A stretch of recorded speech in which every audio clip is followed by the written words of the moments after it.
An authentic image, a photo from the Los Angeles Times of a UFO witnessed by 1 million people. The picture you see is of an object that hovered over Los Angeles in the early morning hours, February 25th, 1942. Arjun Wale reports, everything is in process of investigation, both in the United States and in Spain, as well as the rest of the world. The nations of the world are currently working together in the investigation of the UFO phenomenon. There is an international exchange of data. General Carlos Castro Cavero, 1979, said from UFOs and the National Security State, Volume 2 by Richard Dolan. Although the quote above comes from 1976, it also applies to decades prior. Fast forward to today, we now have thousands upon thousands of declassified documents, even though millions are still classified every year by the United States. That proves there was and still is a high level of interest in UFO phenomena from governments and military agencies worldwide.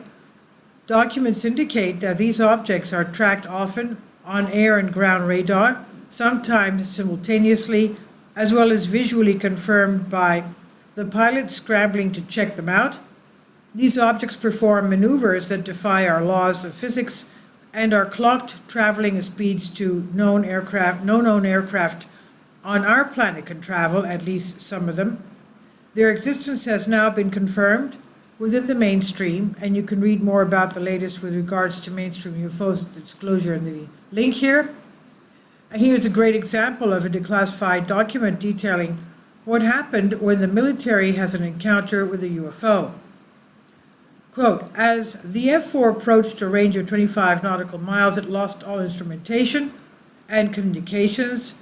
When the F-4 turned away from the object and apparently was no longer a threat to it, the aircraft regained all instrumentation and communications. Another brightly lighted object came out of the original object. The second object headed straight towards the F-4, end quote.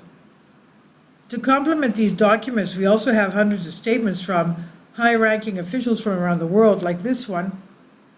Quote, there is serious possibility that we are being visited and have been visited for many years by people from outer space, by other civilizations.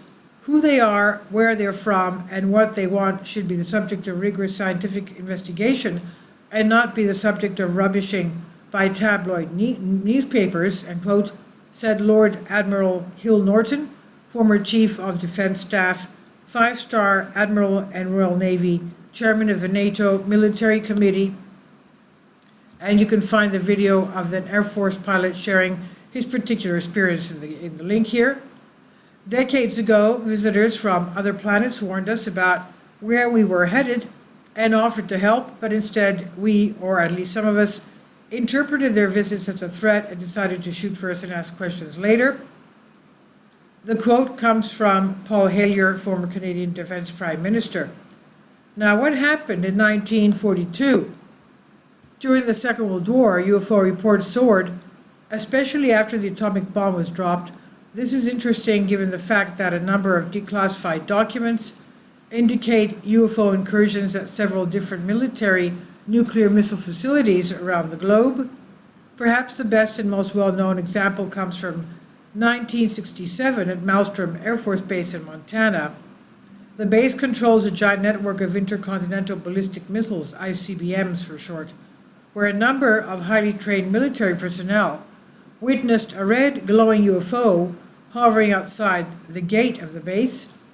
At that time, all of the ICBMs shut down, including the backup generators.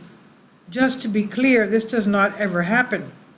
A conference was led several years ago at the National Press Club discussing this issue, and you can view that in the link here. And here is a WikiLeaks cable that discusses an incident in Algeria where flying machines, quote unquote, that obscured their shape were spotted near military installations. There are too many examples to list here. But prior to World War II, the UFO issue was still prominent. We even have historical records of artwork of UFOs in antiquity that are well documented, and you can find out more about that in the link here. And this particular article will focus on what happened above Los Angeles in 1942. The picture you see is one of an object that hovered over Los Angeles in the early morning hours, February 25th, 1942. The small white dots around the object are artillery bursts. This incident happened only 3 months after Pearl Harbor. At the time, there was a lot of attention placed on the U.S., and the U.S. was, of course, on high alert. The facts: several radars detected an object about 120 miles west of Los Angeles. Within minutes, anti-aircraft batteries were on high alert. At approximately 2:20 a.m., the object was tracked on radar to within a few miles of the coast, and a city blackout was ordered. Shortly after 3 a.m., the object appeared right over the city, and anti-aircraft batteries opened fire. Approximately 1,500 rounds were fired into the sky, not over the ocean, but directly over the city. 3 citizens were lost from the shelling, 3 more from heart attacks attributed to their panic and fear.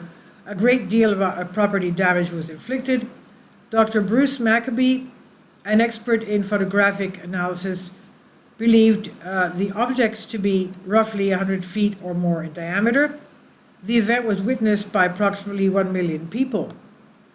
And hearing from one of the million who saw the object, below some witness testimony from the event.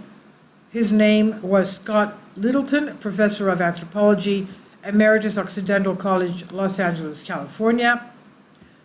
The two of us stood side by side in front of the house, huddling together in the chill night air and staring up into the sky. The planes we'd heard were not in sight, but what captured our rapt attention was a silvery lozenge-shaped bug, as my mother later described it, that was clearly visible in the searchlight beams that pinpointed it. Although it was clear moonlight night, no other details could be discerned, despite the fact that when we first saw it, the object was hanging motionless almost directly overhead.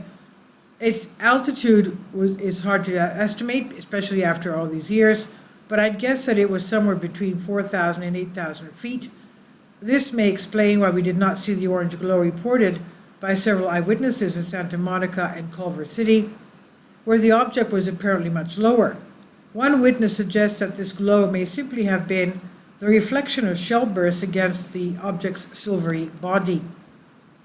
The official explanation for the event ranged from nothing happened to balloons, but all those who study this phenomenon in depth know that it's been wrapped in secrecy for a very long time, and the lid is just beginning to blow.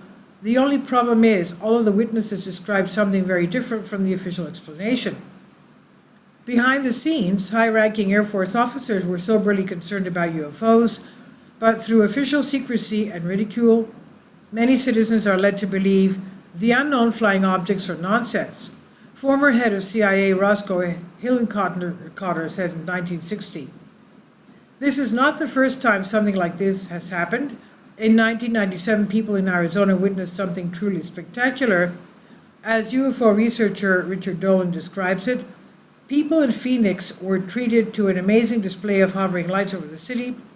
These lights appeared to be motionless in a perfect formation. They were truly an astounding sight to behold, an enormous semicircular string of lights in the night sky, he said. The event received massive amounts of media attention. Fife Symington, the governor of Arizona at the time, even held a press conference that featured a large and costumed alien mocking all of the UFO enthusiasts, but it seemed good-hearted in nature and, according to him, was done to lighten the mood. What's interesting to note, however, is that Fife was keeping something to himself. He actually witnessed the event, and the former Air Force veteran spoke out years after the event when his stint as governor ended, saying, "If you had been there 10 years ago, standing out there, looking out there at the lights, you would have been astounded. You would have been amazed. I suspect that unless the Department of Defense can prove otherwise, then it was probably some form of alien spacecraft. It was enormous, and it just felt otherworldly. In your gut, you could just tell it was otherworldly," he said. And this is on Collective Spark by Arjun Walia from Collective Evolution. Please leave your comments, and thank you for your support. Support my Patreon account. The daily posts are 5 videos daily, and they are totally different from what I have on my YouTube channel. Thank you so much for your support and that you find all my content so interesting. You'll find the Patreon account details in the description box below.